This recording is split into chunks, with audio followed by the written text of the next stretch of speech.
"I need to sell some wool," the boy told the merchant. The shop was busy, and the man asked the shepherd to wait until the afternoon. So the boy sat on the steps of the shop and took a book from his bag. "I didn't know shepherds knew how to read," said a girl's voice behind him. The girl was typical of the region of Andalusia, with flowing black hair and eyes that vaguely recalled the Moorish conquerors. "Well, usually I learn more from my sheep than from books," he answered. During the 2 hours that they talked, she told him she was the merchant's daughter and spoke of life in the village, where each day was like all the others. The shepherd told her of the Andalusian countryside and related the news from the other towns where he had stopped. It was a pleasant change from talking to his sheep. "How did you learn to read?" the girl asked at one point. "Like everybody learns," he said. "In school." "Well, if you know how to read, why are you just a shepherd?" The boy mumbled an answer that allowed him to avoid responding to her question. He was sure the girl would never understand.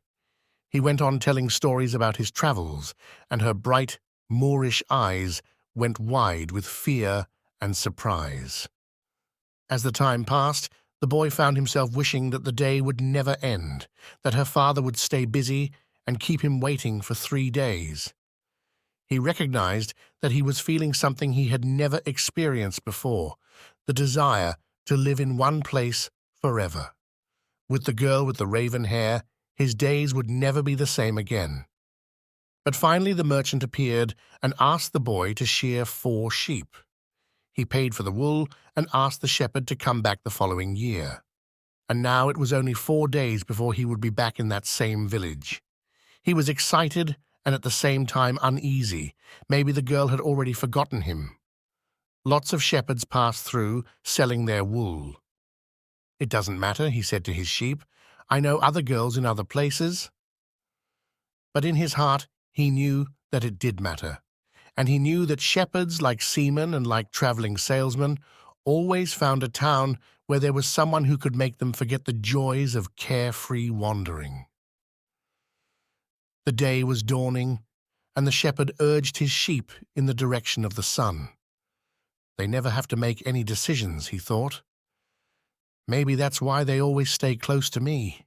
The only things that concerned the sheep were food and water. As long as the boy knew how to find the best pastures in Andalusia, they would be his friends. Yes, their days were all the same, with the seemingly endless hours between sunrise and dusk, and they had never read a book in their young lives and didn't understand when the boy told them about the sights of the cities. They were content with just food and water, and in exchange they generously gave of their wool, their company, and, once in a while, their meat. "If I became a monster today and decided to kill them one by one, they would become aware only after most of the flock had been slaughtered," thought the boy. "They trust me, and they've forgotten how to rely on their own instincts because I lead them to nourishment." The boy was surprised at his thoughts. Maybe the church, with the sycamore growing from within, had been haunted. It had caused him to have the same dream for a second time, and it was causing him to feel anger toward his faithful companions. He drank a bit from the wine that remained from his dinner of the night before, and he gathered his jacket closer to his body. He knew that a few hours from now, with the sun at its zenith, the heat would be so great that he would not be able to lead his flock across the fields.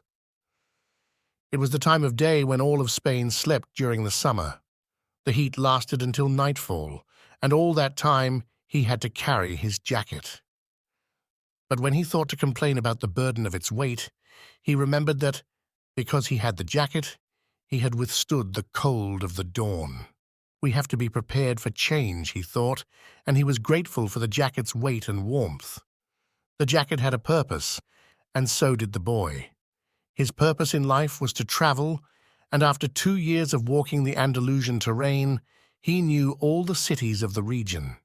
He was planning, on this visit, to explain to the girl how it was that a simple shepherd knew how to read, that he had attended a seminary until he was 16. His parents had wanted him to become a priest and thereby a source of pride for a simple farm family. They worked hard just to have food and water, like the sheep. He had studied Latin, Spanish, and theology, but ever since he had been a child, he had wanted to know the world, and this was much more important to him than knowing God and learning about man's sins.